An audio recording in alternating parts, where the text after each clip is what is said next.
Hey everyone, it is Lane with Tim's Nation. I'm here today to talk about my Kroot army that I'm taking into DJ's Imperial Agents this week. That's not a Tau army. I'm not a Tau player. This is Kroot. So I think maybe 2 months ago was the first time I brought my all Kroot army on the channel. First time I'd ever played him. So it's 2,000 points of almost all Kroot today. There is one Tau model in the army. I do have an Ethereal to give me some extra CP, hopefully, because this is a CP hungry army. It really needs that CP to do work. And then I do have a 10-man squad of the new Vespid Stingwings I got the models that came out of the new Kill Team Hivestorm box. So I got those painted up real quick, some contrast paint. So I have those in there. The points update came out this past week, and my Kroot list went down almost 200 points. I was able to add in the 10 Vespid Stingwings at 130 points, and then also another character and an enhancement, and I'm still at 1985 points. So the point decrease just gave me a little. I have to bring every single Kroot model I have. If they drop the points anymore, I'm going to have to build and paint more models because this is it. This is the entire Kroot collection. This is also my award-winning Kroot army. We mentioned a couple weeks ago that I took my Kroot to the Armies on Parade event at my GW store, my local GW store here in Mayfield Heights, Ohio. Put them on a nice display board, and of the 11 people that entered, I got third place with my Kroot. So I've got a nice little, you'll see in the pictures, there's a little medal there because GW gives out these nice little medals for people that place in their events. So very proud of them already. Even if they haven't won yet today, I'm already proud of my little Kroot bird boys. So we're going to go through the list, and then I'm going to talk about my plans into how I'm going to play into these Imperial Agents, one of which is that I'm going to try and stay off objectives. That was a big mistake I made last week, playing my Space Marines into them, is that I underestimated those breachers, and when they get to shoot at things that are on objectives, they can actually do a lot of work, especially with the characters attached to them. So let's go through the Kroot list here. I've only played this army a couple times. I think this is my 4th time actually playing them. So I know how most of the stuff works pretty well, but man, I still mess up the names of everything because everything's got a different name. So you might have to bear with me a little bit, but here, let's check out the list. All right. As I said, this is 1,985 points of Kroot in the Kroot Hunting Pack. The Kroot Hunting Pack gives these guys some interesting things. First of all, it gives everyone 5-up invuln to shooting, so all Kroot models. So that doesn't include the Vespids, doesn't include the Ethereal, but they've all got a 5-up invuln to shooting and a 6-up invuln in combat. And then, as far as damage output, anytime they target a unit that is below full strength, they get +1 to hit. That's shooting and fighting. And anytime they target a unit that is below half strength, then they get +1 to wound. That second one is a lot trickier to come by. It's trickier to get that to where you want it to be. But with things like grenades and impact mortals, we do have a couple ways to at least get people down from their starting strength when we're attacking them. So we're going to start with the one thing that breaks my rule. This is an all Kroot army, but we do have one model that breaks the all Kroot rule, and that is one Ethereal. This is my Kroot Ethereal. I did a little bit of light converting here and put a Kroot head on an Ethereal and gave him a bird buddy. So the Ethereal generates CP. So basically, it's only 50 points, but at the start of my command phase, I roll D6 on a 4-up. It gives me a CP. I really need those for this army because it really needs the CP to make sure that it's doing what it needs to do. It has a couple great stratagems, but I definitely want to make use of them. Most of the units have grenades, so I'm always looking to throw grenades too. Like even the Talkx Riders, the Talkx Rampagers, they have grenades too. So we're always looking to chuck a grenade to help get a little bit of damage through. Next, we have 2 of the Kroot Lone Spears. I have one with the rifle, the long gun, and one with the javelin. The one with the long gun, the rifle, he will get the enhancement, the Kroot Flock. That gives, now these guys are lone operatives, and the enhancement Kroot Flock gives him a 12-inch deep strike knife, very handy. In addition to that, these guys have some great rules. First of all, they do have a fire and fade rule, where after they shoot, they can make a 6-inch move to kind of put themselves in a better, more secure position. And then the other big ability, the reason I'm taking them, and the reason I'll probably get a third one here at some time, is that when they shoot something, when they hit a unit, for the rest of that turn, the rest of your Kroot units reroll all hits into that target. That's the rest of the turn. So that means it works in the shooting phase and in the fight phase as well. They do have a 12-inch move, so they can move now. Like I said, move pretty well. They have everything in this army's got a 7-inch scout move, except the infiltrating unit. So we have a lot of flexibility and movement here, and they do have 6 wounds. So really worried about DJ bonking me with the Vindicare Assassin because I got a lot of characters that I really need. So I'm going to try and keep these guys safe because the Vindicare can now ignore the lone op. And these guys give me rerolls, which just increase my efficiency by a huge amount. So I can basically shoot 2 different units with these guys, and they will give me 2 different units that have full rerolls into for the whole turn. All right, more characters. We have 2 of the War Shapers. These are the Warlord guys. We've got one with the close combat weapons and one with the dart bow and tri-blade. The dart bow and tri-blade has the enhancement root carved weapons. That just gives his weapons dev wounds. They're already anti-infantry 3-up, meaning the dart bow and tri-blade then is anti-infantry 3-up. It's D3 plus 1 shots with a 24-inch range, 2 damage. But the enhancement gives him dev wounds. So if I roll 3 up to wound, it's going to be 2 dev wounds going through. Again, not a huge amount of damage output, but the fact is that if he can tag a unit and take one infantry model out of an infantry squad, that gives the rest of my army +1 to hit. Anytime we're targeting something that's below full strength, +1 to hit. And that's kind of a big deal. So we got the 2 of them. We have 1 Trail Shaper. So the Trail Shaper is the one that leads the Far Stalker kin band, the kill team guys that have infiltrate. So that unit has infiltrate, not the scout move. And he allows me to redeploy his unit and 1 other unit. So I'll have 2 units that I can forward deploy, and I'll be able to redeploy both of them before we do the roll off. In addition to that, let me see here. I forget the rules.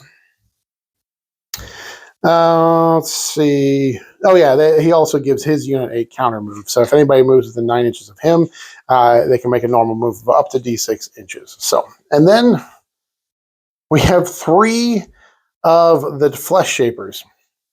So the reason I'm taking the Flesh Shapers is they have a good set of rules here. First of all, they give their unit sustained in combat, so any 6 hit are sustained. That's really handy when I'm fighting with a big 20-man brick of Cruit Carnivores, the Cruit Warriors. They get 2 attacks apiece, so we're bound to generate some sustained hits there.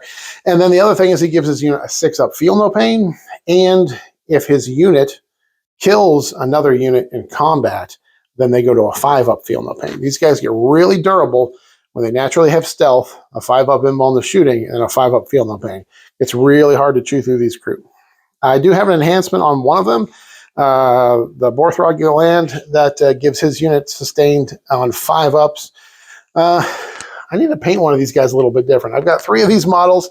I painted them all pretty much identically. One of them has a few more rocks on his base, so the one with the more rocks is going to be the one with the enhancement. So that's it, guys. We've only got 9 characters, and they reduced the points by a whole bunch, so it's 555 points for my 9 characters. Moving on to battle line, we have 70 of the Cruit Carnivores. So the Cruit Carnivores are the basic troops here. I've got 3 20-mans and 1 10-man of these guys. So what I've found with them is they're not particularly strong when you just look at their data sheet, but when there's 20 of them, they can kind of start to cook and do a little bit of damage. Each one's got a rifle that's only strength 4, AP 0, 1 damage, but it's 1 shot and rapid fire 1. So if you get within 12 inches, which is pretty easy to do with their scout moves, you get 2 shots. And off of 20 guys, that's 40 shots. If they're getting +1 to hit, their ballistic skill goes from 4 down to 3. Remember, anytime they target a unit's below full strength, they get +1 to hit. So they just put out, if they're in rapid fire range, this 20-man squad puts out 40 shots. Then some of those are going to get through. Now then next, in combat, same thing. They get 2 attacks apiece. Their weapon skill is 3, and then their strength 4, AP 0, 1 damage. So not an impressive profile, but remember, hitting on 3s And when they target a unit that's below full strength, they're getting +1 to hit. So they hit on 2s. The 20-man bricks are going to have flesh shapers in there, so they're going to be sustained on 6s to hit in combat. So it just adds up really quick. I played against somebody running Crusher Stampede this past weekend. Just a whole ton of big Tyranid monsters that had 2-up saves. And I still was able to do a fair amount of damage just from the volume of shots I was putting in from all these Cruit Carnivores. So again, we've got 70 of those guys. Their special rule is sticky objectives, so they can sticky things. Next, we have 2 squads of the Cruit Far Stalkers. So the Far Stalkers are the kill team unit. They have infiltrate instead of scout. So I have 2 units that will be infiltrating.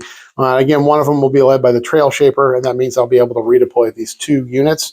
Their special rules, they just pick a target, pick an enemy unit at the start of the game, and they get lethal and precision into that.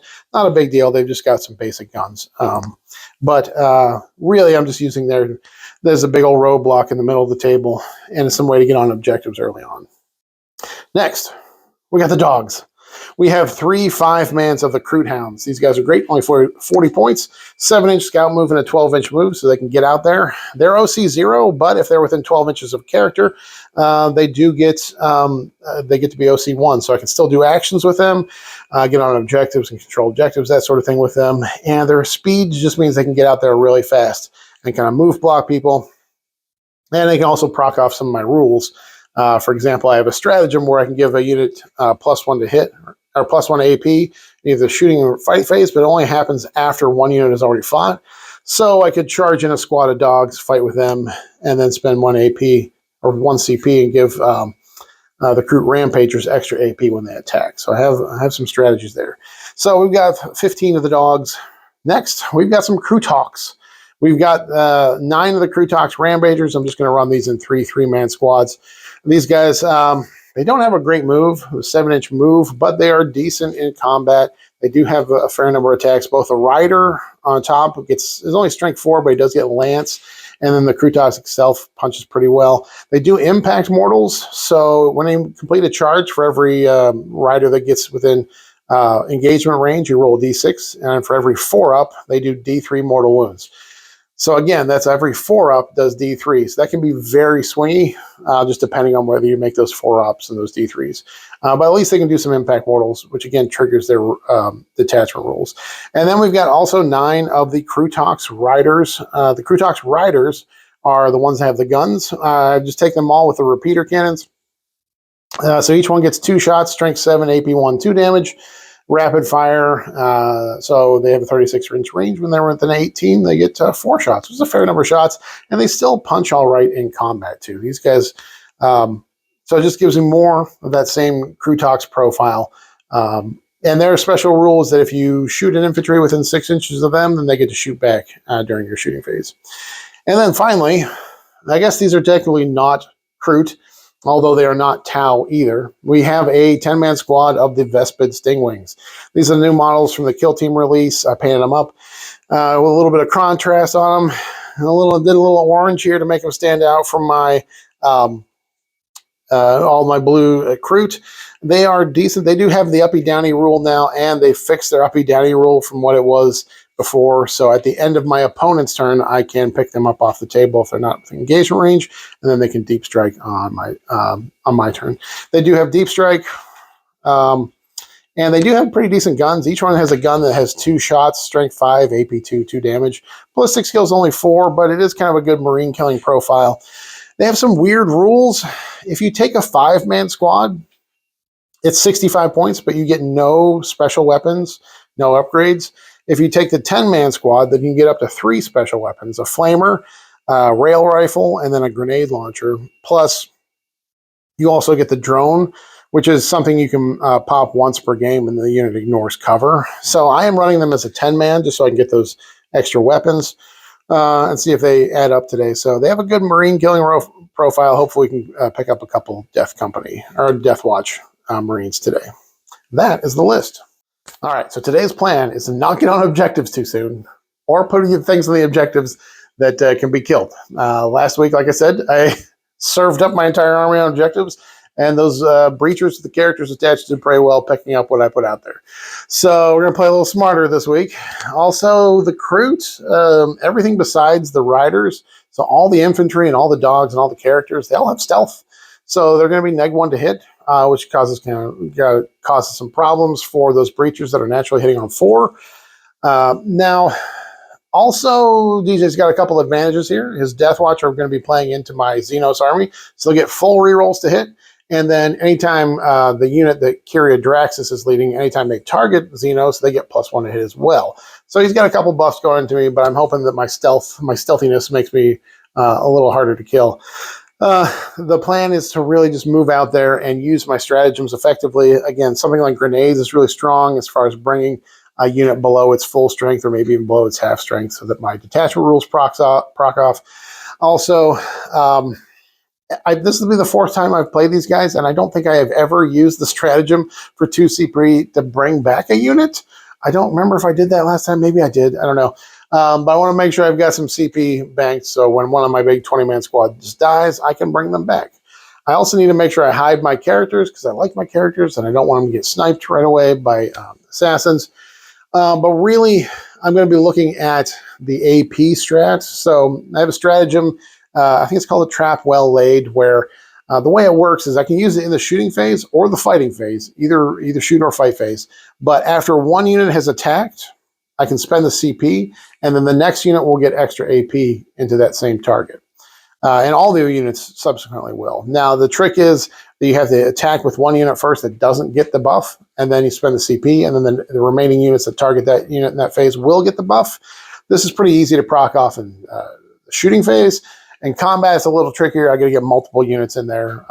That's what I said. I'm going to try and use the dogs at some point to charge in there and do the first attack while the rampagers get the benefit from the stratagem. So, all right, follow me over to the battle report, guys. Let's see how all the Kroot do.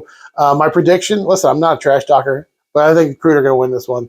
I think they're poised perfectly to take out the Imperial Agents. So follow me over there and let's see if I'm right.